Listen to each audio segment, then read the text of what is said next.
K-pop demon hunters Haja Boy's breakfast meal and Huntrix meal have just dropped at McDonald's. They're calling this a battle for the fans. What do you say to that, Rumi? It's not a battle. So glad the Saja boys could take breakfast and give our meal the rest of the day. It is an honor to share. No, it's our honor. It is our larger honor. No, really. Stop.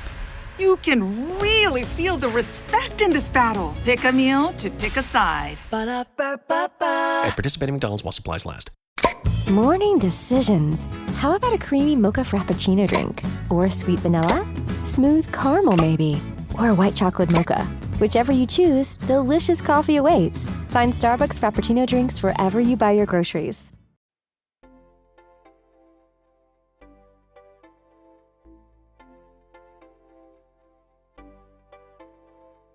Hello, everyone, and welcome to Nerding Out on Neurodiversity, the podcast for all things neurodivergence.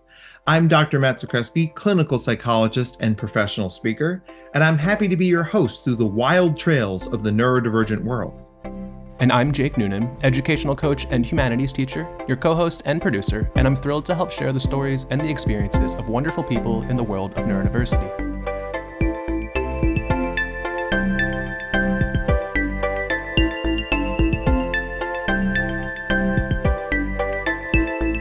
We're really excited for today's guest, which we are going to say a lot because we're always really excited about every guest we get.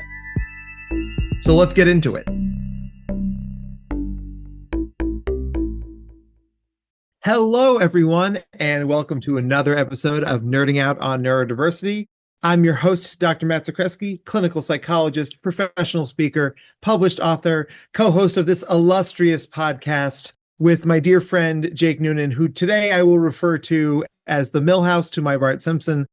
Say hi, Jake. Hey, everybody. Great as always to be here. Dr. Matt, that is one that if I didn't pick up on, I think I'd be upset with myself compared to a few other ones that I've been I don't know which one that is. I mean, I've been throwing fastballs by you here, man. You've been swinging and missing. At least we got that one. So we did. I didn't get Friends, which was a big one. Yeah. Every white person between the ages of 20 and 45 are like, how dare you, sir? But it's fine. It's fine. I'll be sending you the box set for Christmas or Hanukkah, with one of those things. Both. Yeah, both. Mazel tov. So we have an awesome guest today, and we're trading some stories about how much fun it is to travel for work in the pre-show. So Cassie, would you like to introduce yourself? Yeah, my name is Cassie, and I am a mom of 3 girls who I have alternatively educated for 12 years now. So we are veteran alternative education family, and I also have a neurodivergent child. She is autistic, also has ADHD and OCD. So we are managing a lot of things in our household from a lot of different perspectives. And then I also work for Outschool. So I am our alternative education content and event manager. And for people who don't know what Outschool is, we are an online marketplace with live classes for kids ages 3 to 18 in pretty much anything you could possibly imagine. We have really inventive, creative teachers who teach everything from, one-time art classes to full year AP biology. It's just a really fun, cool place to be that's very interest-based and learner-led. And we have a ton of educators who are neurodivergent themselves and also teach classes for kids who are neurodivergent. And, whether it's supporting their social skills or, teaching math in a way that speaks to their brain, we have just a lot of awesome educators out there who are making it work for kids who haven't found a way to make it work in a traditional classroom. So, I think one of the most important things when you do any kid-facing work is to be a lifelong learner, right? To know as much as you can about as many things as you can. And then when you are presented with new information, you adapt your teaching methods and worldview as needed. I say this because without a doubt, the biggest change I've made in my career since I've started doing this work is my thoughts and feelings about people who do homeschooling, unschooling. Because I'll tell you this, growing up, it was the weird kids. It was the weird religious kids or they live at the house on the hill and they have concerta wire. And I was like, cool. Maybe I don't want you playing kickball with me. But the deeper I got into this world, the more I was like, oh, for a lot of kids, homeschool, unschool, those things, they make sense. They work better for these kids because learning is a lot. And asking them to learn in environments that are taxing to their brains and bodies is functionally impossible, right? So why would we keep sending a kid into a lion's den to learn when they can't learn, when we can put them somewhere else and level them up? And when or slash if that time is right, then we have a different conversation. So I like to check myself there because it's a thing that, I still feel like, okay, this is good. Like I'm still learning, I'm still putting myself out there. So Cassie, like start this conversation for us as a mom, because like I would guess you didn't wake up having 3 kids, be like, I can't wait to have them in my house all the time. No. So what drove that decision-making process? Yeah, when I was in school myself, I loved school. So one of the things that we talk about is how much I loved school. My mom is a retired public school teacher. My in-laws are retired public school teachers. My 6th grade teacher was at my wedding. I loved school. I loved learning. You're talking about being a lifelong learner. That is definitely something that I felt and resonated with. That being said, there were aspects of school that never quite made sense to me. Even in it, even though I was the kid who got straight A's for the most part, was in AP and IB classes, didn't seem to really super struggle in school, didn't really have issues with it. I also was frustrated by things like standardized testing. And why does this thing measure my intelligence or my worth in life because I did better than the kid sitting next to me? And I remember being in high school and again, was the good student for most of my life and started to kind of struggle with math and was getting really high marks on standardized testing in my math standardized testing, and then needing a tutor to really kind of get some of that higher level math. And the questions that would come at me of like, well, why do you need a tutor? Why are you struggling when your test scores are so high, kind of a thing. And like my response kind of being, well, because I'm a really good test taker. Like I'm super great at like the process of elimination. I mean, I wouldn't say I have a photographic memory, but I definitely I'm a visual learner who could be like, oh, okay, I can see these things and it cues my brain to what I remember reading in a textbook or whatever. And so it was a frustrating experience for me to feel like I was being judged in a good way based on my test scores, but then actually really struggling in practice.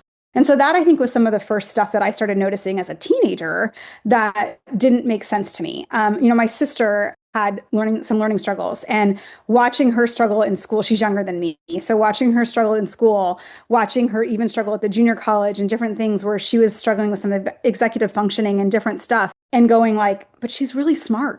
And she's just not being taught. I mean, I see it more now as an adult, right? Like she just wasn't being taught the way that her brain worked. And she's incredible. She's better at a lot of things than I am in life. And yet, if you were just looking at us on paper, I went to a 4-year university and graduated in 3 years. She went to the junior college and, graduated, but she didn't go to a 4-year university. If you're looking at our high school transcripts, I absolutely got better grades and took all honors and, classes and stuff. And so why does that define me in society necessarily as a better human or a better academic or, better suited to do whatever my job was going to be than her? So those were things that started to frustrate me. And then like you, Matt, I looked at homeschoolers as like the weird kids. I knew some of them growing up and thought if you had told me when I was having my oldest, who's 17, that I was going to homeschool her or look at alternative education for her, I would have told you were insane. It wasn't even something that I saw when we were first having kids. And it was really kind of leading up to her kindergarten year. And then in kindergarten, she was in a traditional school for kindergarten, that I started going, this isn't it. Like one size education does not fit all. And she's smart. I mean, she went into kindergarten at 4 because our schools are year round, and she didn't turn 5 till August. And so she was 4 for a month and she needed it, right? Like she's a senior in high school now and taking most of her classes at our junior college. She's brilliant and smart and could be in school that young and wasn't struggling academically in kindergarten. But I saw, bullying was already starting to take place in kindergarten. I saw this mentality that all these kids are the same. And I saw 16 standardized tests as a kindergartner because she was in a dual immersion class and everything had to be done in Spanish and English in our district. And started frustrating me. And ironically enough, my family is Christian, and I'm one of the more liberal Christians that you'll probably ever meet. But I, started talking to some people at our church who were homeschooling and kind of felt empowered in that way to go like, okay, I can do this, and that we're going to try it out. So we never started it as an intention of like, this is our lifelong experience. We were just going to kind of try it out, and now here we are. And we have been doing this for 12 years. And like I said, we're not, like my oldest especially, I'm not really homeschooling her anymore. I'm a facilitator at this point. She's taking all of her classes through colleges and elsewhere. In any event, so that was kind of my evolution. And I did not know, so I have twins. My twins are 13. And I didn't know then that one of our twins was neurodivergent. That was not actually a deciding factor for us when we made the choice to homeschool initially and alternative ed her. And it came over time that I realized her fine and gross motor skills weren't up to her peers. And if she was going to have to take tests on a computer or things like that, that could be a challenge for her. Social emotionally, she's much more, she's very immature. She's much more below her age today. My twin started at a hybrid school this year, and she texted me on the way to school today because her sister took her and said, "Mom, can I bring my stuffed animal to class with me today?" And I was like, well, I mean, yeah, like they let you, but you're 13. Like, so there's this part of me that's, are you going to get made fun of because you're taking a stuffed animal to class? But luckily her school was pretty alternative and pretty cool. And like most of the kids don't care. So yeah, that was kind of our evolution towards thinking that education didn't have to be a one size fits all approach. And, teachers' hands are tied. When you've got 35 kids in your classroom, how do you possibly cater education to all of their various needs? And that I just didn't want my kids to be a part of that system in the way that I saw it killing love of learning. So similar to what you were saying at the beginning, for me, it didn't. Like, I'm a success story, right? But I definitely started to see more teaching to the test. In fact, said sixth grade teacher who was at my wedding was still actively teaching at the time. And I called her and I said, hey, like, this is what I want to do with my kids. This is what I'm thinking. And her question, of course, in true teacher fashion was, well, tell me why you want to homeschool. Why don't you explain it to me? And so I did. And I said, well, I remember in sixth grade that we mummified a Cornish game hen and we buried it at the school and dug it back up later. And we dressed in togas and we did all this cool stuff. And I just don't see like there's time for that as much anymore. And, she confirmed that that was accurate in some cases, that there was definitely some of that was still very prevalent and is prevalent, but that other parts of her teaching style were being curtailed by like the politics of it all, basically. We decided to pull our kids from that system and do something different. And, we've had our ups and downs, but here we are. Wow. We could ask 1,000 questions based on that alone. But if you're comfortable, you describe yourself as like, I'm one of the most liberal Christians you'll ever meet, right? Which is one of the first conversations you and I ever had, right? So I was like, what fun. And I don't mean to kick over a whole can of worms here, right? And I'm certainly not trying to do that, but like, what's it like being a part of a community that is known for lowercase c conservatism and sort of flying away from that? Like, does that create tension for you guys? Are you comfortable with that? Like, because I think that a lot of people are probably in a similar place to you, but they're not sure what that next step is, like how to own that identity. Right. So yes, I would be lying if I said it didn't create tension, especially in the beginning. Like most people who are in the alternative ed community know, COVID accelerated, people who are choosing to homeschool or microschool or any form of alternative education. We already saw it on the rise, but we definitely saw it take off during COVID. So I would say earlier on, we definitely had every circle I was in with homeschool families was religious, to varying degrees of conservatism. My first step into that world was at church. So I definitely think that in the beginning we used religious curriculum. It was what was suggested to me. There were different things there's like 5,000 curriculums you can choose out there, and it's a little overwhelming. So decision paralysis is real. And so I went with what people lent us or with what they suggested because they'd used it. And it took a little bit of time. In fact, ironically enough, I was talking this morning to someone at work about a religious curriculum. and saying that one of the reasons we walked away from it is because I was reading a story from their ancient history portion, and my now 17-year-old, who was 9 at the time, said, Queen Nefertari didn't marry whoever. And I was like, what? Like, I don't know, and she loves ancient Egypt. And sure enough, we looked it up and it was wrong. Like the curriculum was wrong and my daughter was right. And so that was, not that that means like religious curriculum in itself is wrong. A secular curriculum could be just as inaccurate. But there were reasons that we wanted to homeschool. My kids will talk to you about Christopher Columbus being not who discovered America, and that it was Leif Erikson, and think he needs a day. And so we definitely were in a space where I didn't understand how much more secular opportunity was out there, and that ultimately we did not homeschool for religious reasons. Many people do. We did not. Back then, I probably would have told you that we were. But I think that was a little bit of me pretending, if I'm being honest about it, because of the circles I was in.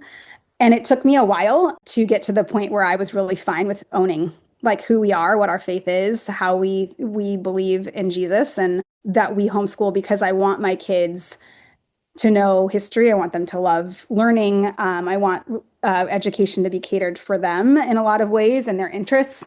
But yeah, I mean, there was a lot of tension. There still is. It is a weird space to be. We often say that homeschooling is becoming more purple in terms of more and more secular families are homeschooling. In fact, I mean, Outschool was started to support secular homeschool families. That was the original intent of the founders, was that 10 years ago, when Outschool began as an in-person option for secular homeschoolers, there wasn't much out there. It was pretty heavily religious. If you wanted to join a Facebook group or a co-op or a park day, it was pretty heavily religious. And finding the secular opportunities it wasn't that they were non-existent, they were just a lot harder to find. So, I mean, that was kind of the core of part of why Outschool exists. So it's been fun to find a home here as an employee, but also as a user for my family, because it fits our family mantra and mission statement. But yeah, it's a weird tension, I think, because people hear that you are a homeschooler who is Christian and they assume a lot of things about you and about your family and about what your beliefs are, what your politics are, what your religious beliefs are, what you believe and don't believe about science, things like that. So yeah, it's definitely a weird spot. And I appreciate you being so vulnerable and open about that, because these are important stories to tell for lots of reasons, not the least of which is how many people will default to, oh, you're a capital C Christian, so that means this is true, this is true, this is true, this is true, this is true. I grew up Catholic, and I was the kid who got in trouble. I was like, hold on a second. So like, if God created everything, then God created the devil. And God can't create anything stronger than the devil himself. So therefore, God is stronger than the devil. So God can always beat the devil. So why are we worried about the devil? And they were like, play with this toy. And I'm like, but hold on, but you didn't answer my question. Excuse me. The toy, though. Yeah, I think we could have a whole podcast on the conversation of predestination, because that's one of the things where my brain just like cycles like this over and over again. And then in high school, I started doing theater, became friends with a lot of LGBTQ folks. And like, they're like, well, those are bad people. I'm like, but they're my friends. And then like going to college and be like, hi, I have a girlfriend. I would like to have sex with her. And he's like, well, that means you're going to hell. I'm like, I can't imagine these things are true. So I felt sometimes like an imposter, like I'm going to church and like I was going to get struck down. And sometimes I felt like a double agent. Like I was in there, I was like, what can I learn? Right. But this idea of you take the parts that work for you and you leave the rest of the ethos or like the almost like the zeitgeist behind, because it's like you take the parts that work for you. And isn't that sort of, I can see a parallel there, because that's also kind of the homeschool movement. It's like you take the parts that work for you and you let the other stuff go. One of my favorite homeschool families, they're just on the road a lot. So for them, it's like they're experiential learners, right? They go to museums, they go to national parks, they climb shit, they do things, they're, do a lot of service learning. And then the other day, the dad was mentioning very casually that his kids didn't know how to ride a bike. I was like, but your kids are older. And he's like, yeah, I hated sports as a kid, and that included bike riding. So I just never have owned a bike. So I never taught my kids how to ride a bike. But like his kids are happy and well adjusted. So like if it doesn't serve you, don't bring it with you, right? Like, okay, that's really awesome. So I became aware of Outschool during the pandemic. Needed a lot of good educational content for a lot of neurodivergent kids. And I was like, what is this Outschool thing? And I think in almost in an ideal universe, education would be something like a giant infinite menu of options, like the giant wall in the movie Accepted with Justin Long, combined with the library from Harry Potter. We just mush those things together. And Outschool is the closest thing I've ever found to that. So for our people who don't know Outschool, can you sort of tell us like what it is and how does it work? Yeah, so it's an online marketplace. All of our educators are independent contractors. So they come to us and, they say, hey, I want to teach this thing. They have to apply. They have to go through a background check. We're checking for quality and why are you qualified to teach German? Those types of things. We're looking at all of that stuff. Once they're approved to teach, their classes are even approved at a class level. So we're checking for quality at the class level as well and all kinds of other things. But like I said, we're for kids ages 3 to 18. So it can be everything from like circle time for a 3 and 4-year-old where they're kind of doing the traditional days of the week and the colors and numbers and stuff for 25 minutes in the morning. It can be full AP biology that you're taking with an AP certified teacher and prepping for that AP test if that's the path you want to go on. We have social clubs for kids who are neurodivergent. We have social clubs for kids who love to play D&D and want to just play for D&D for hours. We have an incredible teacher who teaches geography through Minecraft, which is just a super cool way to learn geography across the world in a way that speaks to kids and something that they enjoy doing. So you can take a one-time class where you're just doing like an art project or you're learning about black holes for 30 minutes. Or you can take classes that meet multiple times a week, our full academic courses with a grade and homework, et cetera. It really is everything you can imagine. There's SAT prep classes, there are automotive repair classes, there's music classes. My daughters currently are taking, one of them's taking a drawing class. We've got voice lessons going. We've got Spanish going. We've done all kinds of different stuff over the years. The running joke is that any given hour of the day, there's a class taking place on Outschool, multiple classes, because we have teachers all over the world and they teach to kids all over the world. So you might get on and start searching and see some class at like 4 a.m. your local time. And you're like, what the heck? What's that about? Well, they might be teaching a kid in East Asia. And, so that's kind of another really fun part of Outschool is that the opportunity to meet other kids on a global scale from other cultures, other backgrounds, other experiences is super present. And then the ability to identify with even our educators. So, being able to go to an educator's, their teacher landing page where they're explaining who they are. They've got a little video. My daughter who's neurodivergent over the summer said she wanted to learn Procreate. Well, I barely knew what Procreate was. So, I'm not about to teach her Procreate. Well, Outschool to the rescue. So we went to Outschool and we started searching and we were looking at classes. And one of the educators who we looked at, we were watching his video. And one of the first things he said was he had ADHD. And, as soon as she heard that, she was like, oh, that's it. That's who I want. That's the teacher I want to go with because he's going to understand how my brain works. And it was a great experience and she loved it. And she loved that he was open. There was this adult who's successfully teaching other kids and, has a passion for something that was teaching other children who learn similarly to how she learns. And so I like that too, that our educators can form real relationships with their students over many years even. My daughter just finished a ongoing fun class that she took on Fridays that she took for almost 2 years with a friend of hers who lives up in Los Angeles. And so it was a great way for them to connect, but a really awesome opportunity for them to build a relationship with the teacher who actually lived in the United Kingdom. There's just a lot of opportunity for learning about culture and different things, even if that's not what the class is about. And classes are really easy to find. We have a very vibrant Facebook group that you can join and ask, hey, I need a teacher who does this. And lots of parents will jump in and help. We also offer tutoring. So there's the opportunity to work with somebody one-on-one for a subject that you might be struggling with or, want some extra assistance with. So Jake, you do a very similar online teaching format with Mr. Sam. Mm-hmm. So has your experience with YSA been similar to what Cassie's describing at Outschool? Oh, absolutely. The classes that I'm teaching there are revolutionary people. Like we've read a whole book on Huey P. Newton and the Black Panthers and talked like in depth about that. We're reading about like Che Guevara next. I'm also like able to teach a class on Satan as like an outcast and like look at the literature behind Satan, which is like personal favorite for mine because that's what I did my master's on as well. It's a lot of that stuff. Welcome to Satan 101 with Jake Noonan. Fantastic. Well, no, it's really fun because like those are classes that if I proposed in a normal like a public school or some other private schools, for instance, a lot of times it's like you can't do that. Like that's problematic. You can't. No, but like knowing that I'm able to and that I have administration behind me that's like we trust that you know what you're talking about and that you know what you're doing and it's not, you know, let's make everybody Satanists. It's more of like, let's evaluate figures throughout history and how different characters, different figures like conflict with each other.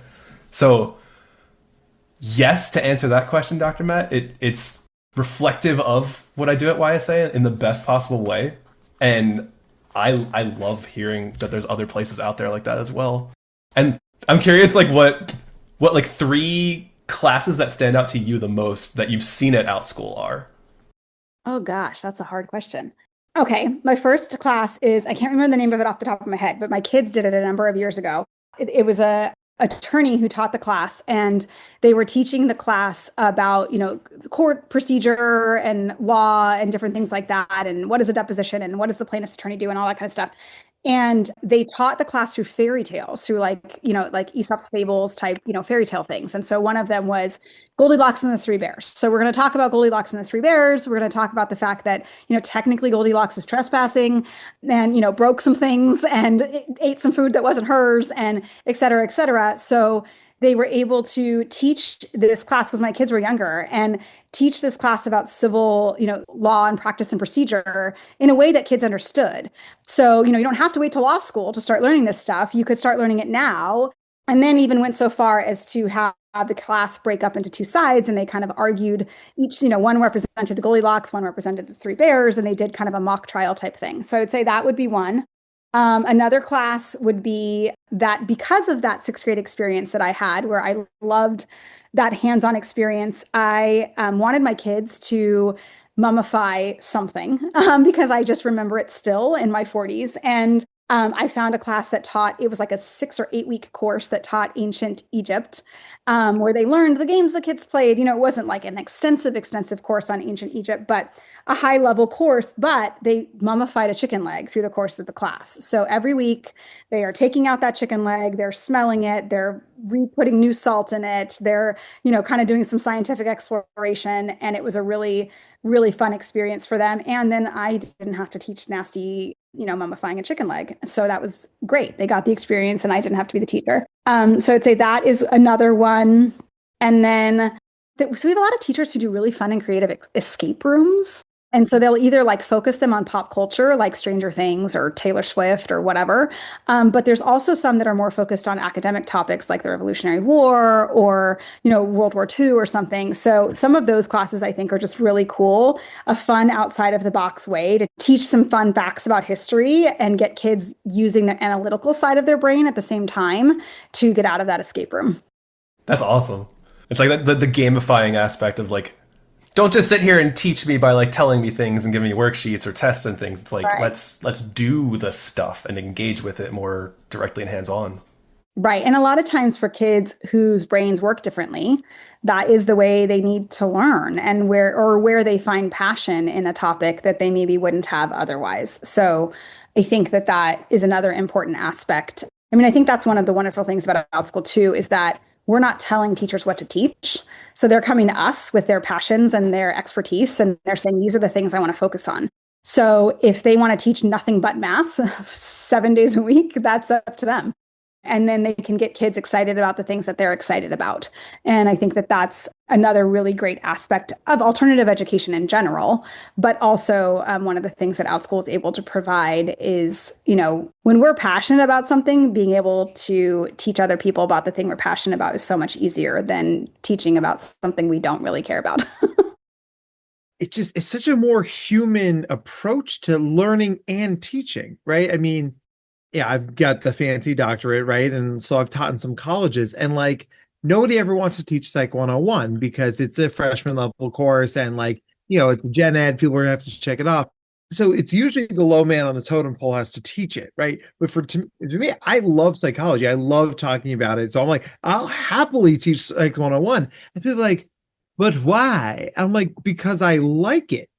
But I have no desire to teach, the history and systems of psychology. That's more of a Jake thing, tracing the philosophical thought through history. I don't really care what Kant thought about human nature.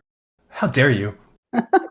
Tell me who Chandler Bing is first, and then you can talk to me about Kant. Friends with Kant. Did I do it? Final answer. I would make a smelly cat reference here, but you have no idea what I'm talking about. Nope. I do, though. So we can still be friends. Thank you, Cassie. But it's this idea of like, we've somehow managed to create this system where it's like, well, you have to check these boxes to do the thing. I would argue that you are much more able to check all the boxes by teaching people what they want to know from teachers who want to teach it. And then I can layer in the skills you need as you go. There's that famous story about Einstein that when he published the theory of relativity, he knew the physics, he didn't know the math. And he's like, but if I publish now, I'll have to learn the math. And he did, right? And I think that worked out decently well for him. Relatively. All right, that's it. Wow. Podcast is over. We've reached peak dad joke. Good night, everybody. So, Cassie, what have you struggled with as a homeschool parent? Because when I'm in a position as a psychologist to advocate for kids, I find that their arguments become this weird circular thing. It's like, well, you can't homeschool your kid because they won't socialize, but you can't also use school for socializing, right? So it's like, that's always bugged me because it's a logical fallacy, and I hate logical fallacies. But I would wager that homeschooling is hard in ways that are beyond, I don't have enough pens or paper. I don't have a full-scale model of an armadillo skeleton. Like, what's been hard? Back to that kind of decision paralysis conversation earlier. Initially, we almost didn't do it because there was too many options, right? It was just, what do you do? And you've got a group of people, potentially who feel very strongly that there are certain certain do's and don'ts about homeschooling and alternative education. I tend to take a little bit more of a, there's a seat for everyone at the table approach, where the whole point of alternative education is that education doesn't, one size fits all doesn't work. So if like traditional homeschooling works for this kid and hybrid schooling works for this kid and a micro school works for that kid, fine. There's room for all of that, and even within one family, right? So I think that one of the challenges for us initially, and even as we went into it many years in, was like weeding out the noise, and weeding out a lot of the voices of what to do and not to do. And an example is, I've got twins, and earlier on when they're younger and they're still learning some of those like initial things, I was very like hell-bent on, we are doing one math curriculum because there are two of you and you are the same age. So we are going to do this one thing. And it took some time of like tears and fighting and realizing that it was working for one of them and not the other. And for me to take a step back and go, well, wait, why do I do this? Like, why am I homeschooling? What's my why? My why is because I don't think that one thing works for every kid. So why am I forcing these two kids to do this when it's working for one and not the other?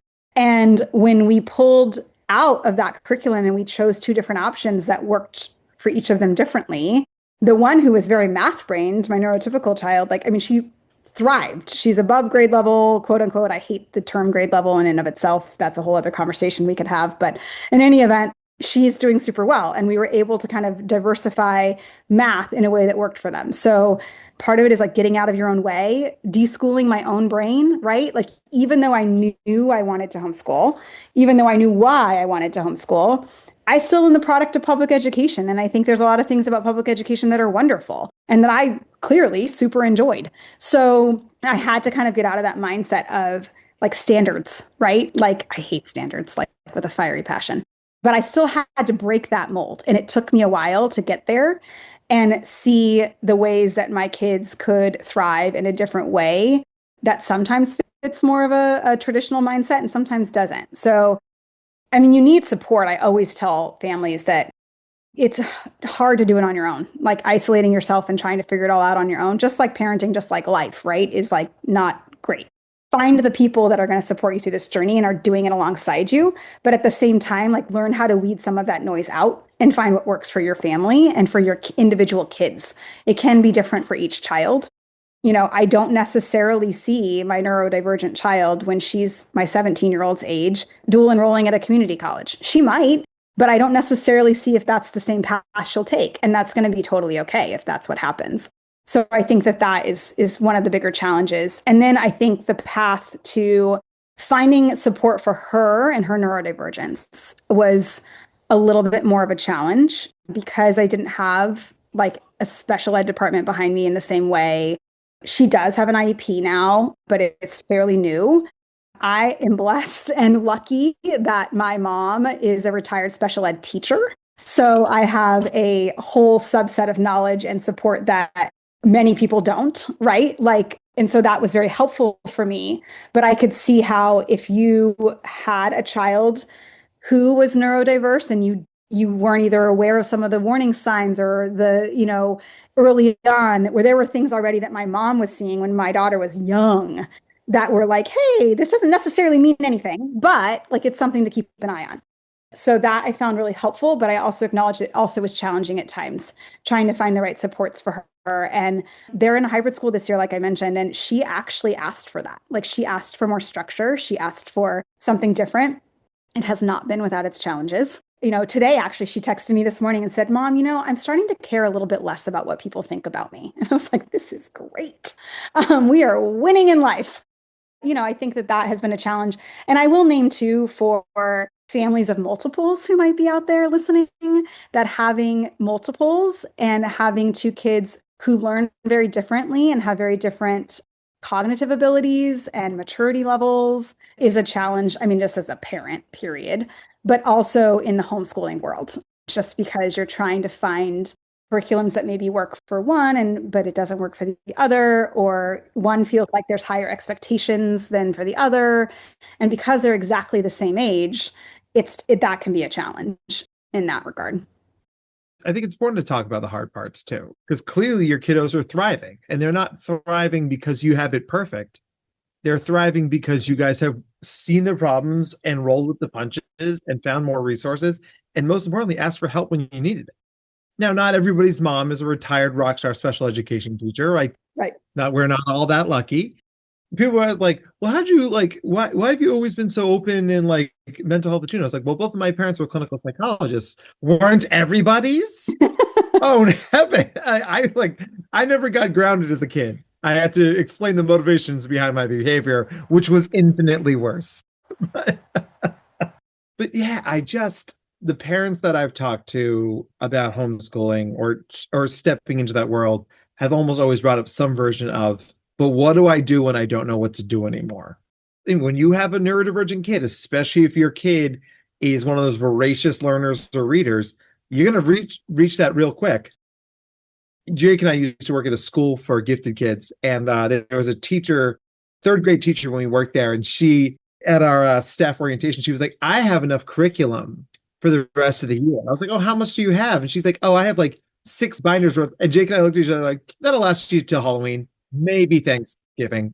She's like, no, it's enough for the whole year. It didn't last her to Halloween. It lasted her to Columbus Day. Mm-hmm. She came like staggering out of the faculty room one day. She's like, what have I done? I'm like, but that's the thing. It's when you run out of road that you're like, now what do I do? And theoretically, you then ask for help, and everybody builds through that process. Mm-hmm. It seems like you're a great example of that. I mean, I have a friend whose son is about a little younger than my twins, but I mean, he's gifted, incredibly gifted. He's been taking college level math since he was 9. And her husband are both very intelligent people. And, and there still came a point where she's like, I can't teach them this anymore. I don't know what to do. For a while for her, it was in-came Outschool because, he could take higher level high school type classes at a young age when he was still in elementary school.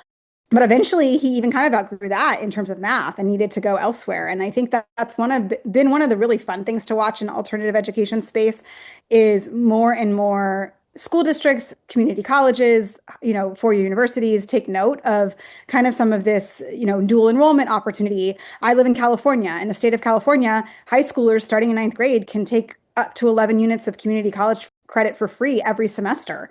And they can do it at as many community colleges as they want. So if you want to do 11 here and 11 here and 11 here, like more and more kids, homeschooled kids especially, are graduating from high school, in quotes, with their AA for free because they're dual enrolling online here and here in person or whatever. I mean, I've been in conversations through work stuff with people in Florida who, as they're seeing the ESA program there and grow, and they're seeing people leave the traditional model, that now traditional school districts are starting to go, okay, what can we do? How can we offer you just an AP class that you could come on and take on our campus? Could you do just this thing? And really that whole kind of unbundling of education that is starting to take place out there, that is really exciting to see. And I think that is especially exciting for neurodivergent kids because it can feed their interests and the way they learn, and they can take breaks and they can get all of the different things that they need. And like I look back, and while again I loved school, I wish that some of those opportunities had existed when we were in school in a way that they do now. That is just really exciting to see. I love that. Yeah, I mean, there are just so many more resources out there, and like, yeah, I think one of the coolest things in this kind of education model is like, instead of like public school, which kind of says like, well, we can't do this because non-traditional education models are like, why can't we do this? When I was in 7th grade and we were doing our science fair project, I wanted to do one on comets. And I asked my mom, like, I've read books from the library. I've used the internet, which was a thing in 1997. Jake, you were what, 4 years old in 1997? I was 5. Thank you. Yeah, we sure weren't watching Friends. But don't pick up that phone line because otherwise you're getting kicked off. It's true. Yeah. Okay, Gen Alpha, we get it.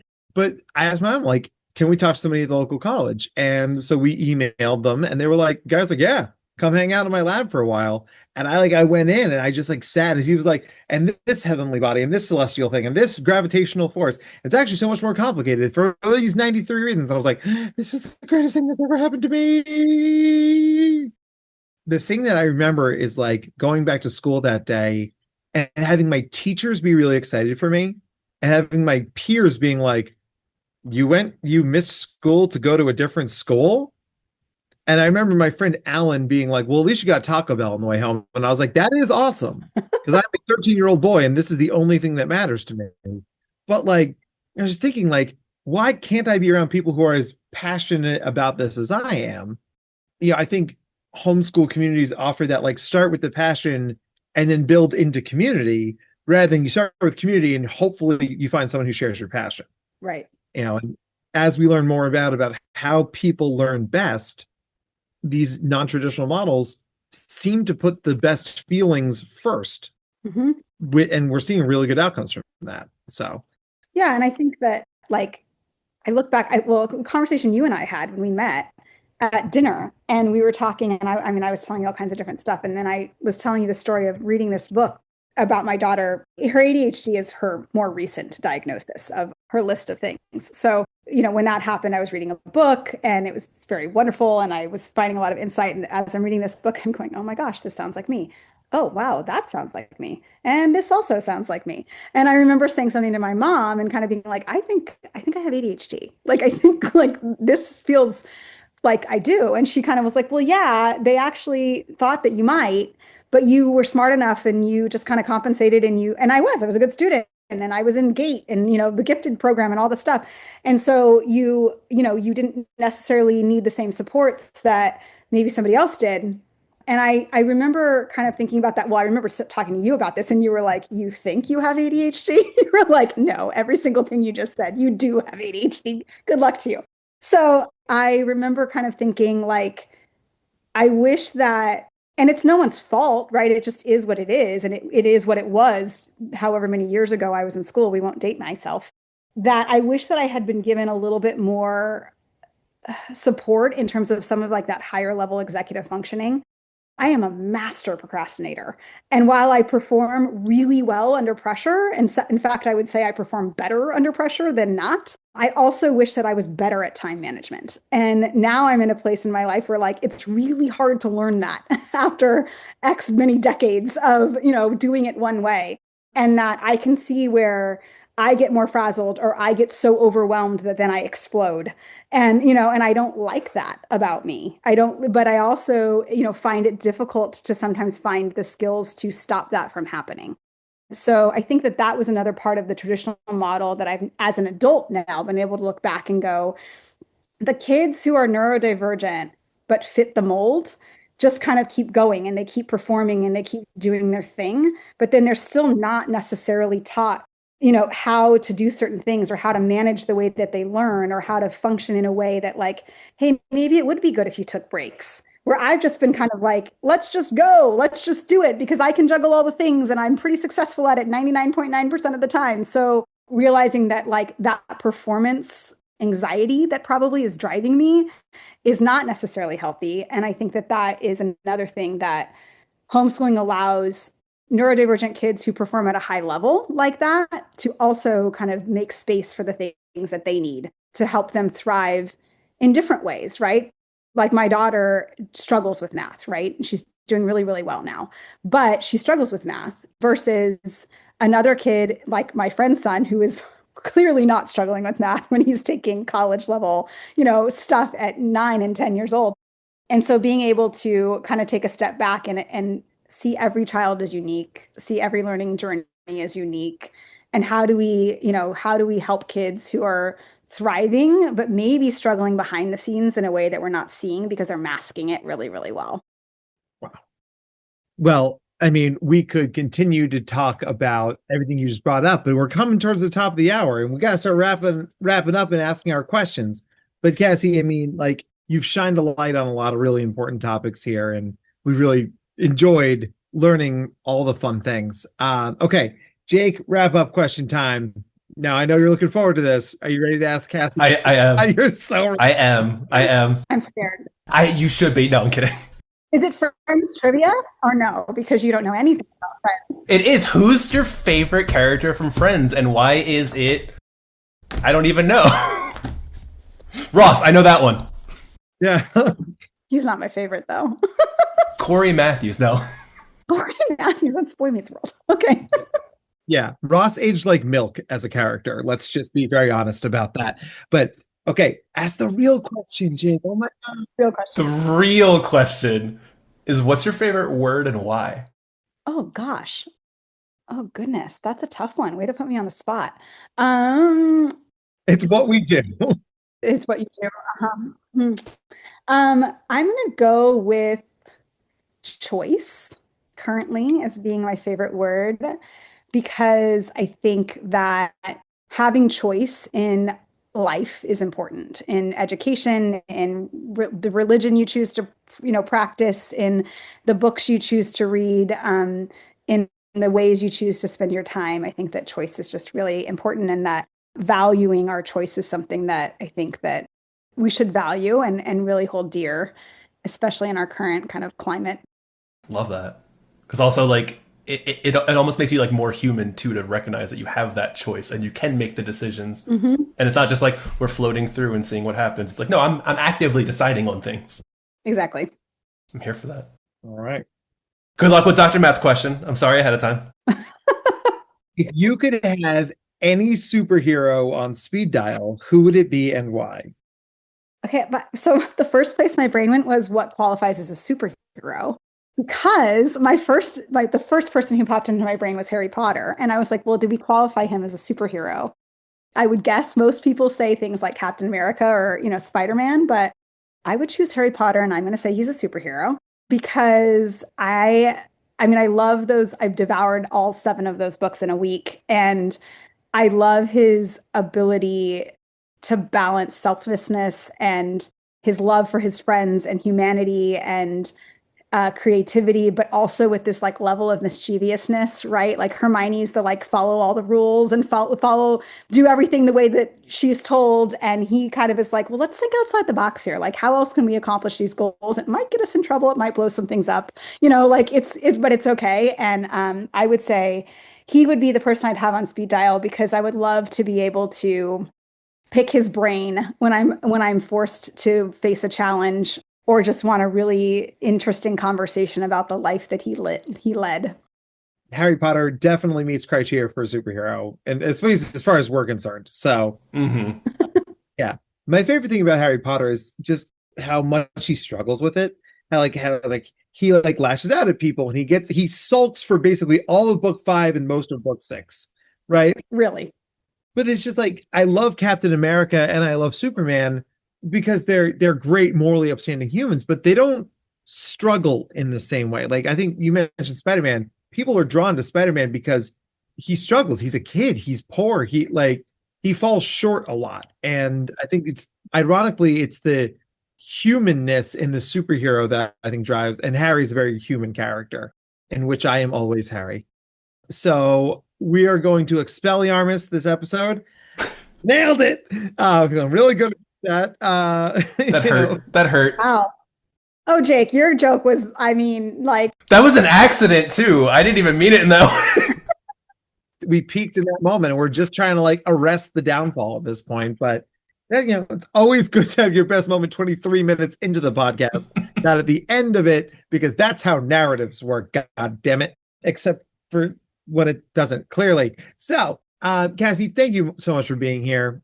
I think a lot of people will be checking out Outschool, as they should. It's a great program. So for all of us here at Nerding Out on Neurodiversity, thank you for learning with us and learning from us. And as always, thank you for trusting us with your time. It means the world to us. Jake, you want to send us out? Absolutely.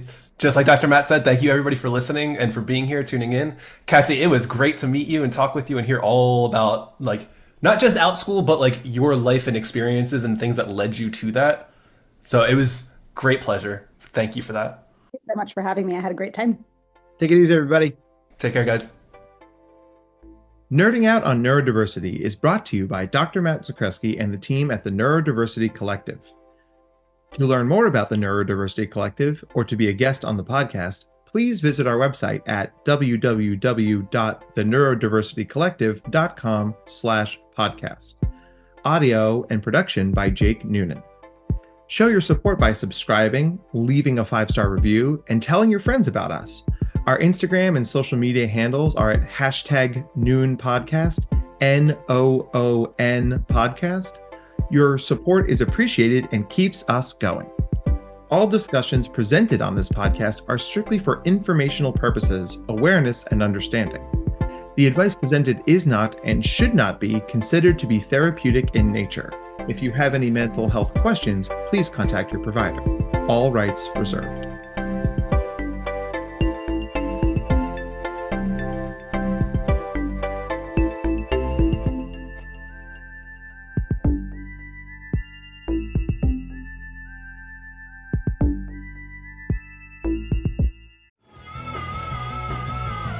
You're listening to the Geekscape Network.